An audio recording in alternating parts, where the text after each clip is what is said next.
as we get older and older, I'm 77 right now. You can't live forever, you know. So if this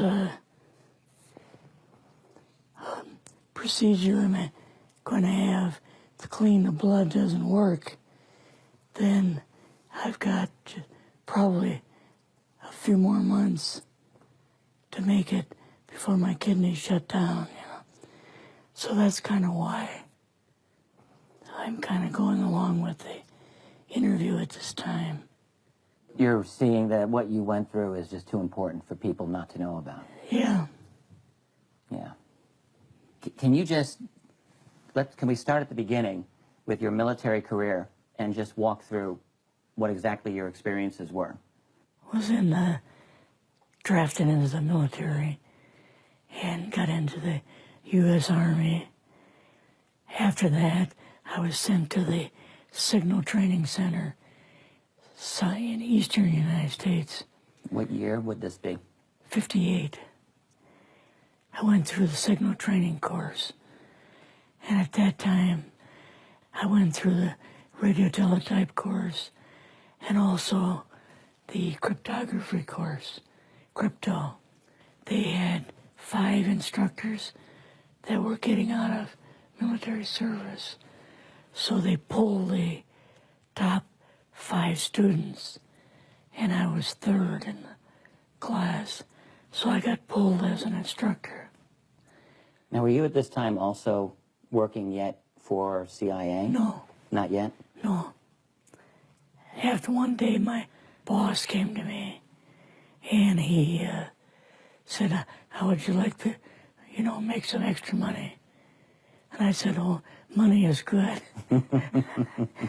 So he explained to me that he could put it through. I would have to get a top secret White House Q clearance for the job, And I thought, boy, it must be a pretty exclusive thing, And I said, well, what is this? And he said that I'm director for the CIA for eastern United States, And I said, oh, I didn't know that. And he said, you weren't supposed to. After about 6 weeks, my security clearance came through, and I got my CIA card. It was an ID card, like a credit card, where I could just go up to the door and slice it, walk right in. And my name at that time, I used a artificial name too.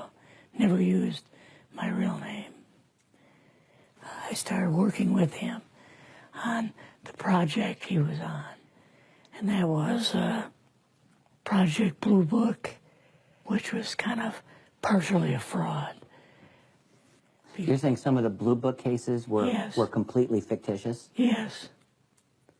But the cases that we got came from, I think it was Fort Belvoir, Maryland.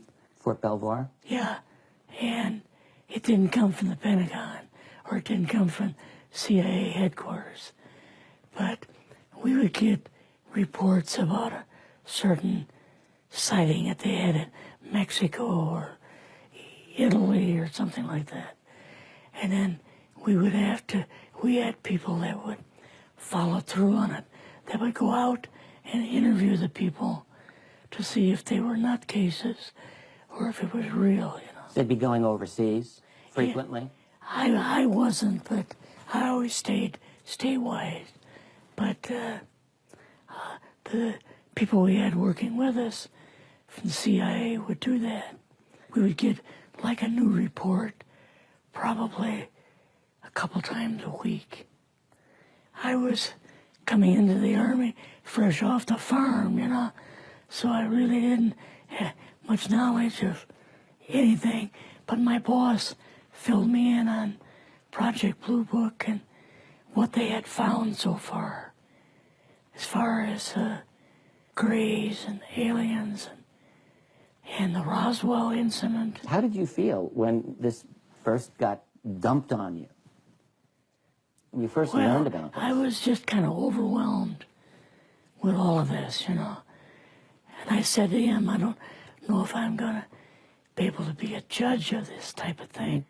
What's real, what's not, when I don't have much knowledge of it, you know. So... What did he say? He said, well, we have to build the information as we go, and you'll see how this thing is working out. And then the other thing is, of course, you really weren't able to tell family or close friends, obviously. No, I couldn't tell anybody. In fact, I had to take a vow that I wouldn't tell anybody.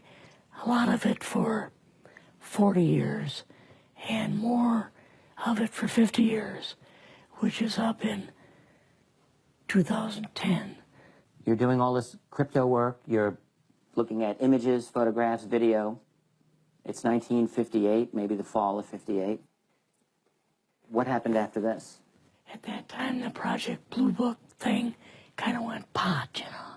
If you remember, back in those days, they kind of declared it as a nothing, you know. Mm-hmm. Right. And they were telling the world all UFOs are misidentifications, hoaxes, balloons. Psychological issues, whatever. Yes. Yeah. So my boss came to me and he says, we've both got a new assignment. And he says, oh, I said, where are we going? Oh, he says, we're going to the Capitol. We're going to be part of the Eisenhower push. He's trying to find out something about, all about these aliens that MJ-12 was supposed to find out, but never sent back reports to him. Now, MJ-12, the UFO control group, were they calling it MJ-12 at that time? Yes. They called us in, went into the Oval Office, and President Eisenhower was there and Nixon, and they said, we called the people in from MJ-12, from Area 51 and S4, but they told us that the government had no jurisdiction over what they were doing. So being a general, past general, you didn't tell them to go to hell without any real good reason, you know. Mm-hmm. So he said, I want you and your boss to fly out there. I want you to give them a personal message. And he says, I want you to tell them, whoever is in charge, tell them that to get in, they have this week, coming week, to get into Washington and to report to me. And if they don't, I'm going to get the First Army from Colorado, and we're going to go over, we're going to take the base over. I don't care what kind of classified material you got. We're going to rip this thing apart. Eisenhower was going to invade Area 51. Yeah, with the First Army. So you go out with your superior. Yes. You fly out. You land. What happens? Can you describe this whole process, what you saw? They took us the 13 or 15 miles south to S4 and like different garage door openings. Okay.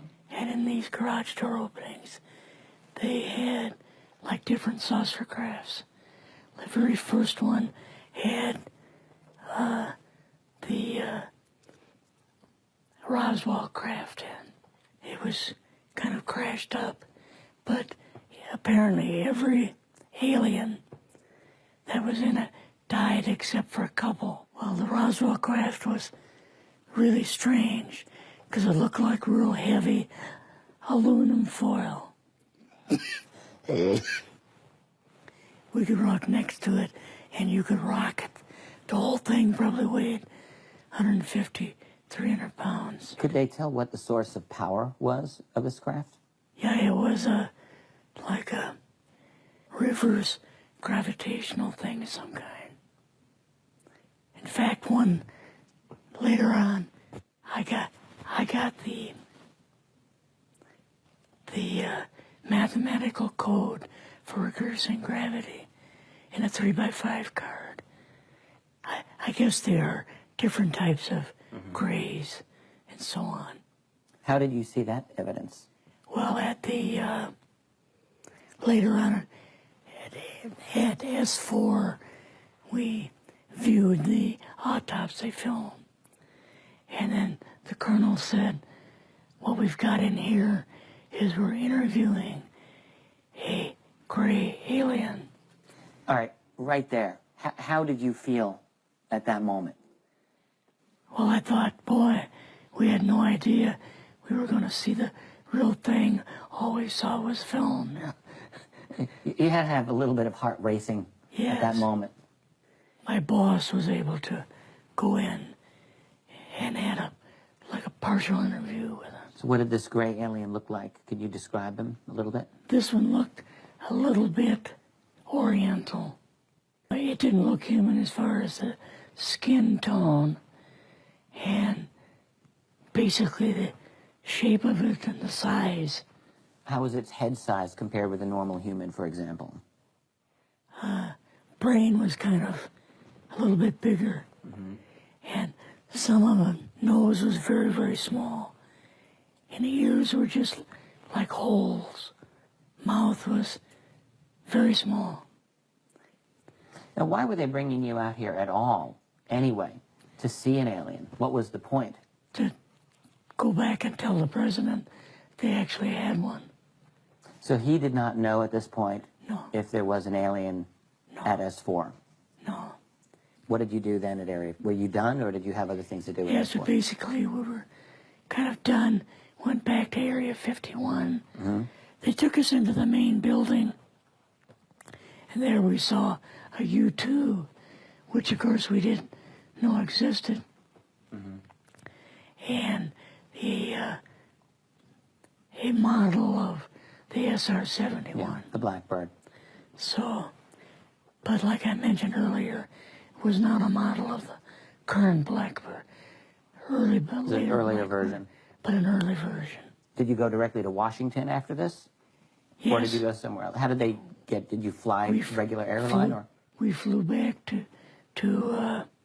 the commuter plane back to the air base, and then took President Eisenhower's Lockheed Electra back to Washington. You and your supervisor, Yeah. superior officer, and now you're meeting with the president? Yes. Can you describe this? Well, we met with him in, the second story of the old OSS warehouse building. And Eisenhower and Nixon were there, and also Hoover was there. So he asked us what was going on, and we told him about the alien, the whole situation, and the black projects and so on. And he was just totally shocked. He appeared for the first time to be worried. You know, like he was worried. I would think that Eisenhower would, he certainly knew that flying saucers were real. Yes. He knew that there were aliens.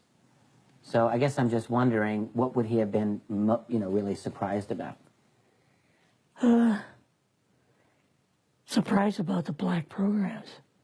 Eisenhower said, got to keep this thing completely secret. You know, can't talk about this. Your actual name is, the name you grew up with, that was a different name than what you had in the... I never used it in the CIA at all. Now, what about today? You're going on the public record, and this is still sensitive information, even though earlier you talked about, security oaths that maybe expire after a certain period of 50 time. years. But you're still concerned. Linda Moultonow's phone call, her phone was tapped, and they got my phone number, and through the telephone company, they're able to find me, and so on. When they found you, what happened? I was going to a grocery store. Two guys in a black suits come out of a black Lincoln town car and came over to see me. And he told me that I'd better not publish anything or talk to Linda about any more things. So at that time, I did, I stopped. That was enough to intimidate you. Yes. Rather remain anonymous. Never show my face on anything. Really, thank you for doing this. Yes, this was, I guess, kind of a good idea because I feel much better having talked about it. I kind of feel like there's a load off my shoulders. Really? Because I had an awful lot of secrets that I had kept over the years.